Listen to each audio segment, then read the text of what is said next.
샬롬 삼국지 7권 17번째. 위공께서 명하신 일입니다. 급히 가야 하니 어서 비키십시오. 이제 헌제가 움찔에 물러나니 복황후가 슬피 울며 작별했다. 이제 살아서는 다시 폐하를 모실 수 없을 것입니다. 부디 옥체를 보증하시옵소서. 내 목숨 또한 어느 때까지 붙어 있을지 알 수 없구려. 무력한 이 몸이 한탄스러울 뿐이요.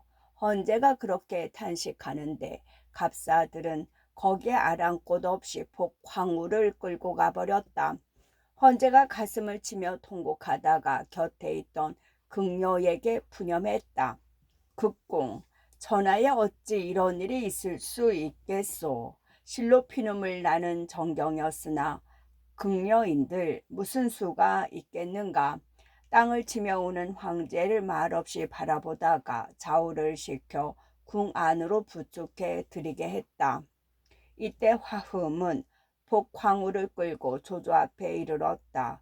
조조가 성난 얼굴로 꾸짖었다. 나는 너희들을 정성스런 마음으로 대했건만 너희들은 오히려 나를 해치려 두는구나.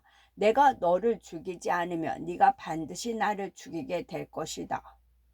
이미 황후고 머구가 없었다. 오직 조조의 눈에 보이는 것은 자신에게 강력하게 도전해오는 적대 세력의 핵심인 복암흑의 뿐이었다.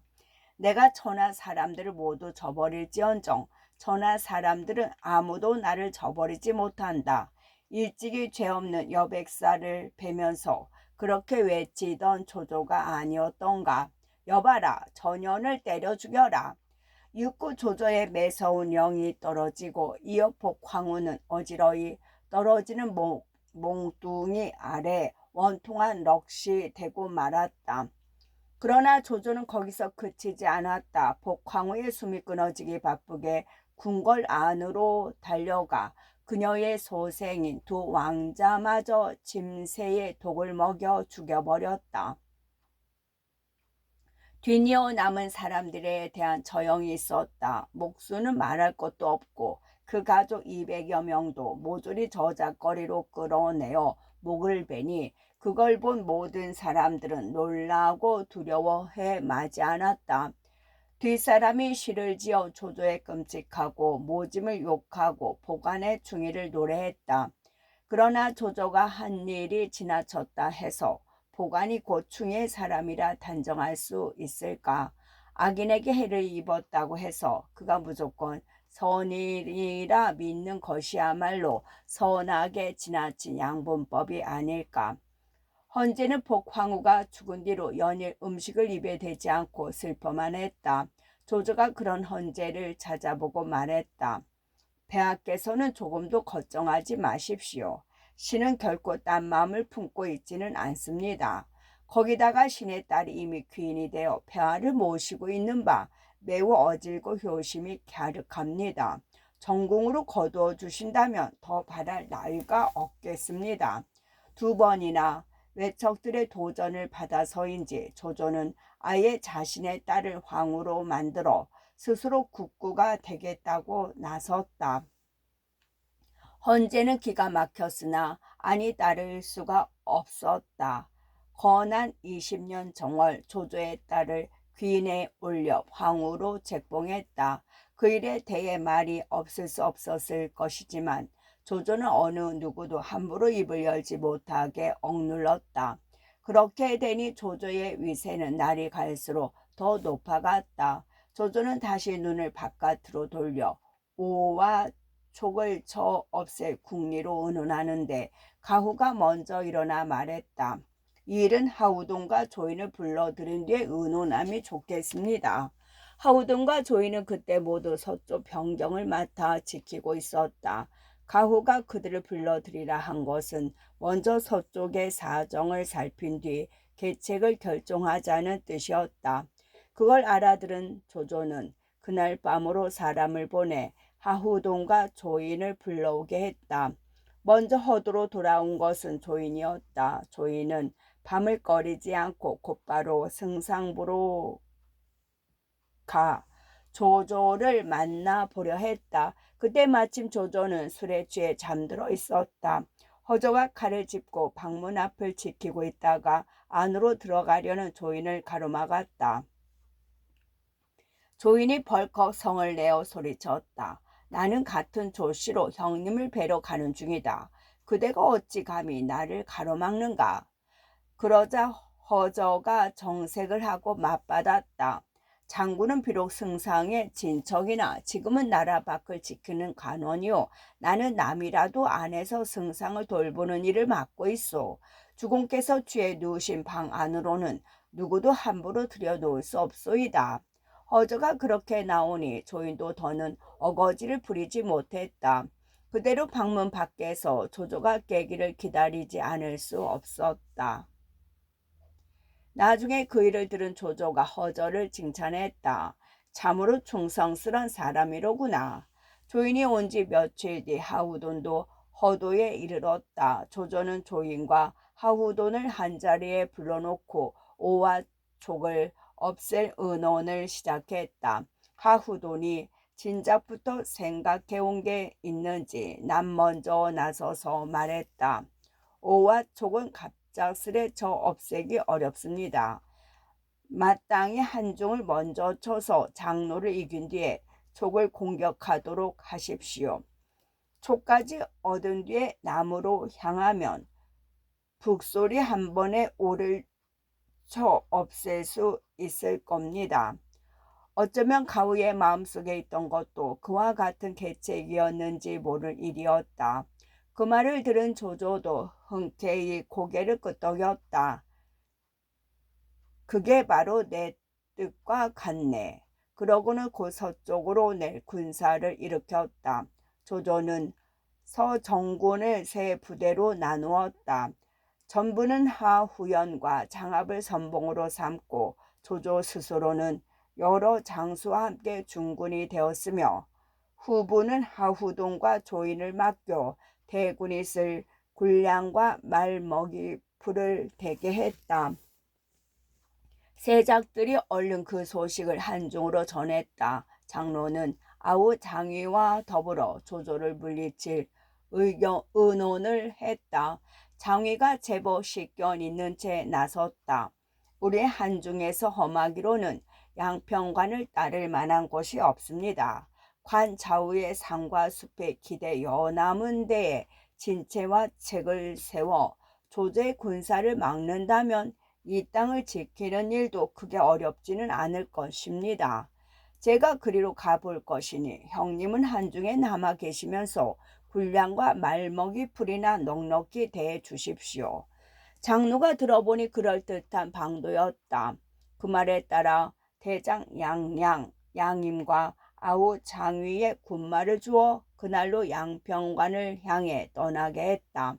장위가 양임과 더불어 양평관에 이르러 진체를 막 세우고 났을 무렵 조조의 선봉인 하후연과 장압의 군사들이 이르렀다. 하후연과 장압은 적이 미리 와서 기다리는 걸 보고 관에서 15리 떨어진 곳에다 진체를 세우게 했다. 그날 밤이었다. 먼 길을 막 도착해 피곤한 조조의 군사들은 진체가 세워지자 모두 그 안에서 쉬고 있었다. 그런데 호련 진체 뒤에서 불이 일며 양양과 양임이 두 갈래로 군사를 몰고 지쳐들었다. 하우영과 장압이 급히 말에 올라 막아보려 했지만 이미 대군이 덮친 뒤라 잘 되지 않았다. 사방에 들리니니 적의 함성이요 보이느니 쫓기는 자기 편 군사였다. 조조군의 대패였다. 하우영과 장압은 하는 수 없이 말머리를 돌려 뒤따라오는 조조의 중군 쪽으로 달아났다. 조조가 성이나 소리쳤다.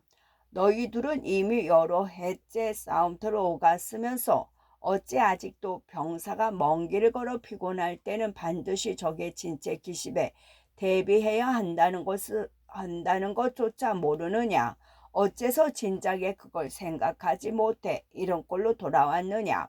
그러고는 아는 정 보는 정 없이 둘 모두 목을 베어 군법을 밝히려 했다. 여러 장수들이 말려 하우연과 장압은 죽음을 면했으나 조조는 성이 풀리지 않았다. 다음날 몸소 앞장을 서서 양평관으로 향했다. 양평관에 가까워질수록 산세는 험악해지고 숲풀과 나무가 빽빽해졌다. 길도 잘 모르겠거니와 더욱 겁나는 것은 적의 복병이었다. 이에 조조도 하는 수 없이 군사를 돌려 본체로 돌아왔다. 이 땅이 이토록 험한 간 줄 알았더라면 나는 아마도 군사를 이끌고 오지 않았을 것이네. 돌아온 조조가 허저와 서왕을 보고 푸념하듯 말했다. 허저가 그런 조조를 격려하듯 말했다. 하지만 이미 군사는 이곳에 이르렀습니다. 주공께서는 수고로움을 아끼지 마시고 뜻을 이루도록 힘쓰셔야 합니다. 조조도 이미 뽑은 칼이라 그대로 물러설 생각은 없었다. 고개를 끄덕이며 새삼 결의를 다졌다. 다음날 조조는 다시 서황과 허저만을 데리고 장위의 진체와 책을 살펴보러 나섰다. 그들이 탄 새 빌의 말이 험한 산 언덕을 하나 도니 저만큼 장위의 진체가 보였다. 조조가 채찍을 들어 그곳을 가리키며 말했다. 진체가 저토록 튼튼하니 갑작스레 접으시기는 어렵겠구나. 그런데 미처 조조의 말이 끝나기도 전에 등 뒤에서 함성이 크게 일며 화살이 비오듯 쏟아졌다. 양앙과 양임이 어느새 조조가 온 걸 알고 길을 나누어 몰려온 것이었다. 자기 편은 단 셋뿐인데 적의 대군이 몰려오니 조조는 놀라지 않을 수 없었다. 새파랗게 질린 얼굴로 어쩔 줄 몰라 하고 있는데 문득 허저가 큰 칼을 꼬나 잡으며 서왕에게 말했다. 내가 적을 막아보겠소. 서 공명은 주공을 잘 지켜주시오. 그러고는 서왕의 대답을 듣기도 전에 말을 박차 달려 나갔다. 실로 조조의 호위 대장답게 두려움이 없는 대응이었다. 허저는 적의 졸개들을 거들떠 보지도 않고 대뜸 장수인 양양과 양임에게 덤벼들었다. 양양과 양임이 힘을 합쳐 허저와 맞섰으나 엄청난 허저의 용맹을 당해낼 길이 없었다. 힘이 붙여 말머리를 돌리니 나머지 졸개들은 말할 나위도 없었다. 감히 앞으로 달려나올 생각도 못하고 모두 뿔뿔이 흩어져 달아났다. 그 사이 서왕은 조조를 보호해 급히 진체로 돌아갔다. 겨우 산 언덕을 일없이 돌았다 싶을 때 다시 한 무리의 군사가 앞을 가로막았다. 서왕이 놀라보니 다행히도 자기 편인 장압과 하우연이 이끄는 군사들이었다. 조조가 간 쪽에서 함성이 들리자 급하게 군사를 이끌고 달려오는 길이었다. 이때 다시 기세를 회복한 양양과 양임이 허저를 밀어붙이고 거기까지 왔다. 그러나 이미 때는 늦었다. 내 장수는 힘을 합쳐 양양과 양임을 두들겨 쫓고 조조를 구해 본진으로 돌아갔다. 하마터면 그게 낭패를 볼 뻔했던 조조는 허저, 서왕, 하우연, 장압 네 장수에게 모두 무거운 상을 내렸다. 다음 날부터 양군의 지루한 대치가 시작되었다. 어찌된 셈인지 조조는 50여 일이나 군사를 내지 않았고 한중 쪽에서도 싸움을 걸어오지 않았다. 그러다가 어느 날 조조가 불쑥 영을 내렸다. 돌아간다. 모두 군사를 물리 채비를 하라. 그러자 가우가 알 수 없다는 얼굴로 조조에게 물었다. 아직은 적이 강한지 약한지도 알아보지 못했습니다. 그런데 주공께서는 무슨 까닭으로 스스로 물러나려 하십니까? 내가 보기에 적은 매일매일 제비를 새롭게 하고 있어 급하게 이기기는 어려울 듯하네. 나는 군사를 물리는 채하며 적의 마음이 풀어지기를 기다려 가벼운 기마병으로 적의 뒤를 칠 작정이네. 그러면 틀림없이 이길 수 있을 것이야. 조조가 빙긋 웃으며 그렇게 털어놓았다. 그제서야 가후가 감탄했다. 승상의 귀신 같은 헤아림을 미처 알아보지 못했습니다. 조조도 스스로 흡족해하며 곧 하후영과 장압을 불렀다. 그대들은 각기 경기 삼천을 이끌고 샛길로 골라 양평관 뒤로 가도록 하라. 적에게 들켜서는 결코 아니 된다. 그리고 남은 군사들에게는 모두 진체를 뽑고 돌아갈 채비를 하자니 절로 분주하고 떠들썩하지 않을 수가 없었다. 양양은 그 소식을 듣기 바쁘게 양임을 불러놓고 의논했다. 조조가 물러가려 한다니 그 틈을 타 들이치는 게 어떻겠소. 조조는 매우 속임수가 많은 자외다. 참인지 거짓인지 알 수 없으니 함부로 뒤쫓아서는 아니되오. 조심성 많은 양임이 덤벙거리는 양양을 말렸다. 그러나 양양은 듣지 않았다. 공이 가기 싫다면 나 혼자라도 조조의 뒷덜미를 후려보겠소. 그렇게 우겨대며 양임이 아무리 말려도 듣지 않았다. 다섯 진체의 군마를 모조리 이끌고 기어이 조조를 뒤쫓으려 나섰다. 그날은 몹시 짙은 안개가 끼어 가까이서 마주 보아도 서로의 얼굴을 알아보기 힘들 정도였다. 양양의 군사는 길을 반도 가기 전에 더 앞으로 나아갈 수 없어 잠시 행진을 멈추고 쉬었다. 양양이 그렇게 쉬고 있을 무렵 조조의 밀명을 받은 하우연은 군사들과 더불어 그 산 뒤쪽을 돌고 있었다. 안개가 사람을 가리는 물건이 아니어서 그 또한 짙은 안개에 휩싸이게 되었는데 놀라운 것은 그 안개 속에서 사람의 짓거림과 말울음 소리가 들리는 일이었다.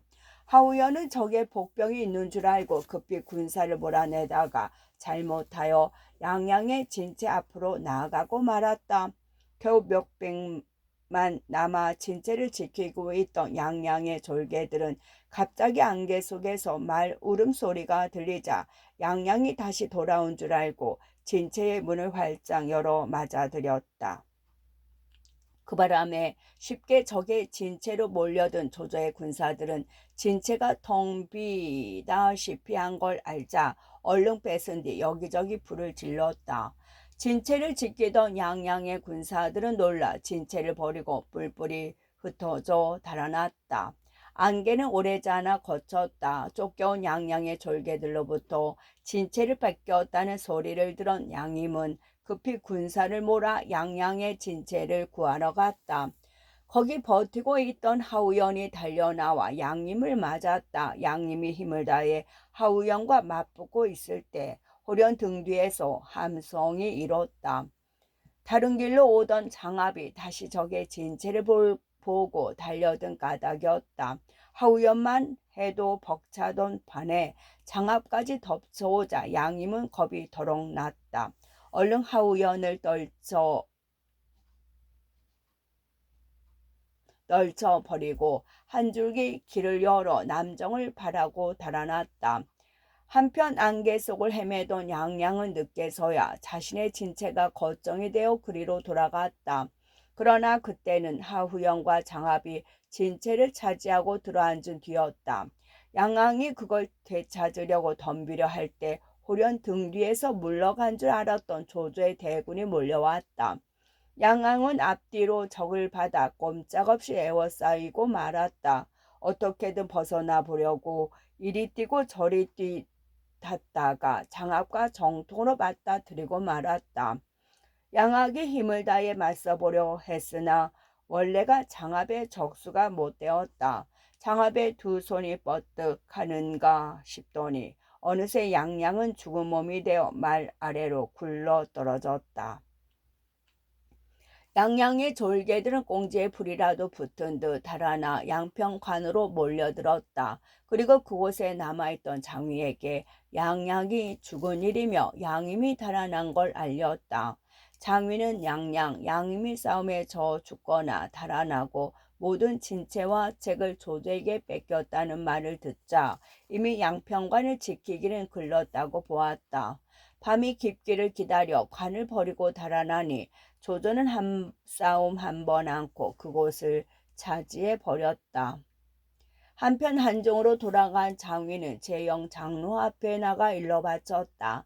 양양과 양임에게 양평관으로 들은 험한 길목을 맡겼으나 둘은 함부로 움직이다 조조의 깨에 빠져 어이없이 진체와 책을 모두 빼앗겨 버렸습니다. 그곳을 잃고는 양평관을 지킬 수가 없기에 저는 하는 수 없이 밤을 틈타 이곳으로 돌아왔습니다. 그 말을 들은 장로는 몹시 성이 났다. 싸움에 진 허물을 모두 양임에게 씌워 그를 목배려 했다. 다급한 양임은 다시 죄를 죽은 양양에게로 돌렸다. 제가 몇 번이나 양양에게 조주를 뒤쫓지 말라고 했지만 양왕이 기어이 듣지 않아 일이 이 지경에 이른 겁니다. 엎드려 빌건대 제가 다시 한 갈래 군사를 주신다면 먼저 달려나가 반드시 조주의 목을 베어 오겠습니다. 만약 또다시 싸움에 진다면 그때는 어떤 군령이라도 달게 받을 것이니 한 번만 더 기회를 주십시오.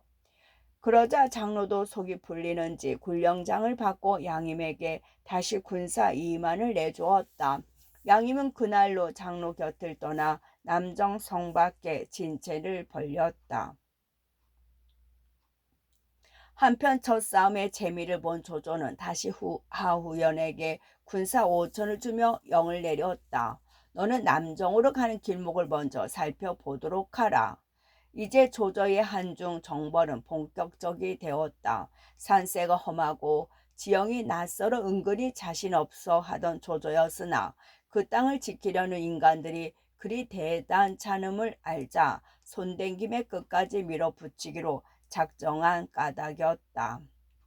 한중이 떨어지니 불길은 장강으로 한중이 떨어지니 불길은 장강으로 조조의 영을 받아 남정으로 가던 하후연은 오래전에 양임의 군사와 마주쳤다. 양군이 서로 벌려선 가운데 양음의 진중에서는 장기란 부장이 말을 달려 나와 하후연과 맞섰다. 양임의 명에 따라 나온 것이지만 어림없는 짓이었다.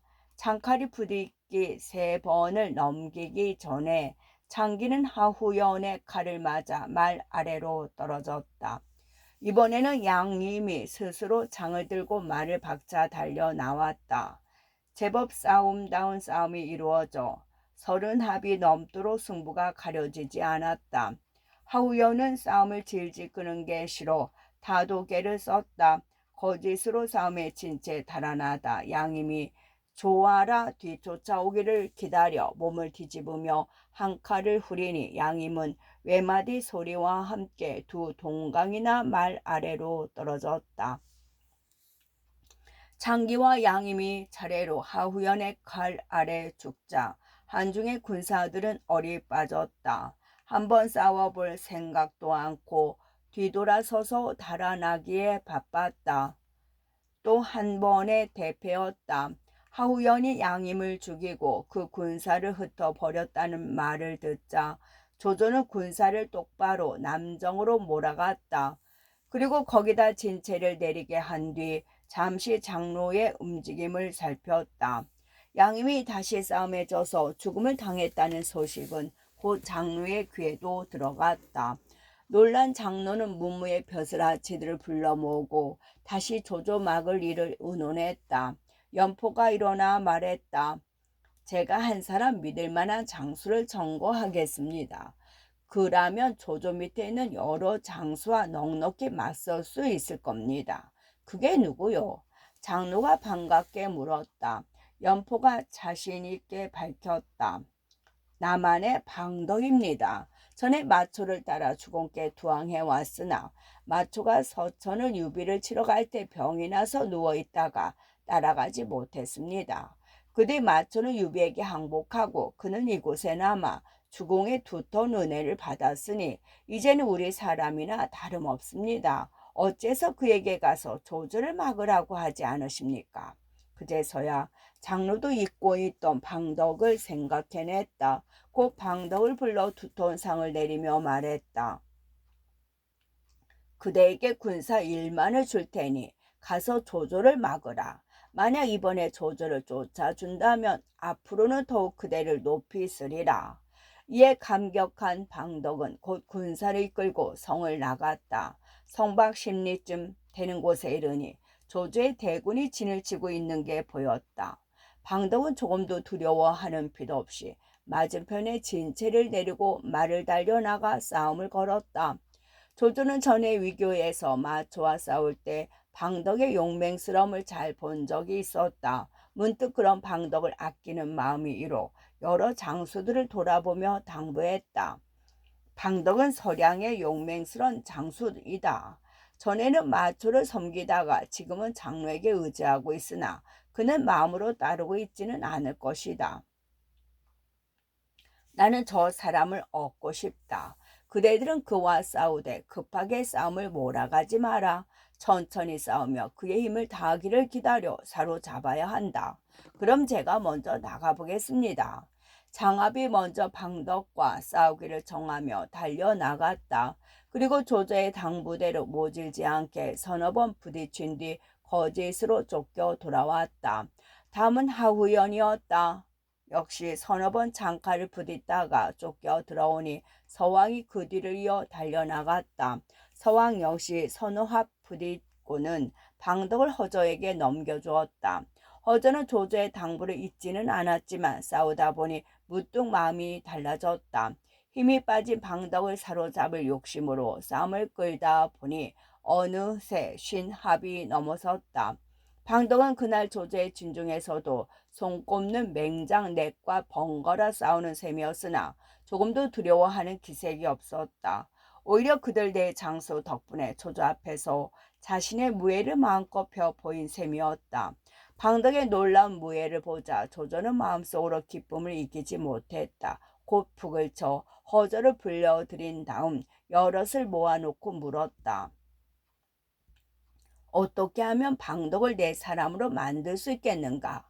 가오가 일어나 한 꾀를 내놓았다.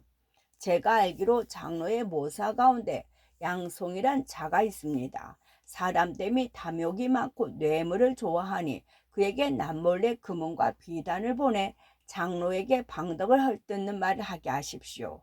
그렇게 되면 방덕을 얻기는 그리 어렵지 않을 겁니다. 그렇지만 지금 어떻게 사람을 남정 성안으로 들여보낼 수가 있겠는가? 조조가 생각은 있지만 어렵다는 듯 가오를 보고 물었다. 가오는 그것도 이미 생각해 둔 듯 했다. 별로 머리를 쥐어짜는 기색도 없이 대답했다. 내일 다시 방덕과 싸우다가 거짓으로 패한 채 진체를 버리고 달아나 방덕으로 하여금 우리 진체를 차지하게 하십시오.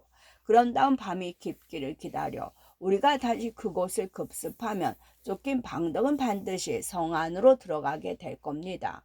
그때 말 잘하는 군사 하나를 뽑아 적군으로 꾸미게 하고 그들 속에 끼워 넣으면 함께 성 안으로 들어갈 수 있을 겁니다. 조조는 가우의 말이 그럴듯하다 보았다. 곧 똑똑한 군사 하나를 골라 후한상을 내린 뒤 해야 할 일을 일러주었다. 그리고 금으로 된 엄심갑 한 벌을 주어 속에 두르게 한 다음 겉에는 항상 군사들의 복색을 입혀 알맞은 곳에 숨어있게 했다. 그 다음은 방덕을 깨어드리는 일이었다. 다음날 조조는 먼저 하우영과 장압에게 각기 한 갈래 군사를 주며 멀리가 숨어있게 한 뒤 하후돈을 시켜 싸움을 걸게 했다. 방덕이 기다렸다는 듯 뛰쳐나와 하우돈과 맞붙었다. 하우돈은 조조가 이른 대로 몇 탑 싸우기도 전에 거짓으로 져서 쫓겼다. 방덕은 이긴 기세를 타고 군사를 휘몰아 조조의 진체를 덮쳤다. 조조의 군사들이 겁에 질린 듯 뿔뿔이 달아나니 오래자나 진체는 방덕의 손에 들어갔다. 방덕은 진체 안에 군량과 말먹이 풀이 매우 많은 걸 보자 몹시 기뻤다. 한편으로는 장로에게 이긴 소식을 전하고 다른 한편으로는 크게 잔치를 열어 군사들을 위로했다. 그런데 그날 밤이었다. 삼경 무렵 하여 갑자기 세 갈래 방향에서 횃불이 대낮처럼 타오르며 조조의 대군이 역습을 해왔다. 가운데는 서왕과 허저요, 왼쪽에는 장압이며 오른쪽은 하우연이었다. 아무런 준비 없이 있는데 그들 세 갈래에 군마가 지쳐들자 아무리 용맹한 방덕이라 해도 견뎌낼 재간이 없었다. 어떻게 싸워볼 엄두도 내지 못하고 길을 앗아 달아나기 바빴다. 그 뒤를 역시 반나마 어리 빠진 한중의 군사들이 조조의 세 갈래 군마들에게 쫓기며 제주껏 뒤따르고 있었다. 그럭저럭 남정 성문 아래 이른 방덕이 성문 위를 보고 다급하게 소리쳤다. 문을 열어라. 성 안에서 보니 바로 그날 낮에 승전부를 올린 방덕이었다. 까닭을 물을 틈도 없이 성문을 열자 방덕을 비롯해 군사 수천이 한 덩어리가 되어 성 안으로 몰려들었다. 이때 조조가 미리 숨겨두었던 세작도 함께 성 안으로 들어갔다. 그 세장은 성 안으로 들어가기 바쁘게 양송의 집을 찾아갔다. 위공 조승상께서는 오래전부터 공의 덕을 기품을 듣고 사모해 왔습니다. 오늘 특히 저를 보내 황금 갑옷 한 벌을 보내시며 믿음의 표시로 삼으려 하시니 받아주시기 바랍니다. 아울러 승상께서 보내신 밀서가 있으니 읽으시고 선처해 주십시오. 세작은 양송을 만나자마자 옷 속에 입고 있던 황금 엄신갑을 벗어 바치며 그렇게 말했다. 탐욕스러운 양송은 그 황금만으로도 이미 입이 귀밑까지 째졌다. 거기다가 조조가 밀서까지 보냈다고 하는 말을 듣자 더욱 기뻤다. 장로가 망하더라도 살 길이 생겨날 것 같았기 때문이었다. 시키신 일에 대해서는 마음 놓고 기다리시라고 위공께 말씀 올리게. 내가 좋은 계책을 꾸며 처리하고 다시 아래 말씀이 있으면 따로 아래도로 가겠네. 조조의 밀서를 읽고 난 양송은 그렇게 말하여 세작을 돌려보내고 그날 밤으로 장로를 찾아갔다. 장로가 무엇인가 깊은 생각에 잠겨 있다가 들어오는 양송을 보고 불쑥 물었다. 그 참 이상한 일이오. 공은 어찌해서 일이 그리 된 줄 짐작할 수 있겠소. 무슨 말씀입니까? 양송이 간사한 웃음을 지으며 그렇게 되물었다. 장로가 천천히 대답했다. 방덕 말이 왜다. 낮에는 싸움에 이겨 조조의 본진까지 빼앗아 떠더니 하룻밤도 못 넘겨 이제는 데리고 간 군사까지 잃고 성 안으로 쫓겨 들어왔소. 아무리 싸움에서 이기고 지는 것은 병가에서 늘상 있는 일이라고 하지만 너무 손바닥 뒤집히듯 해서 어찌된 영문인지 통 알 수가 없구려. 이리 되려고 그런지 양송이 노리던 때가 절로 온 것이었다. 끝.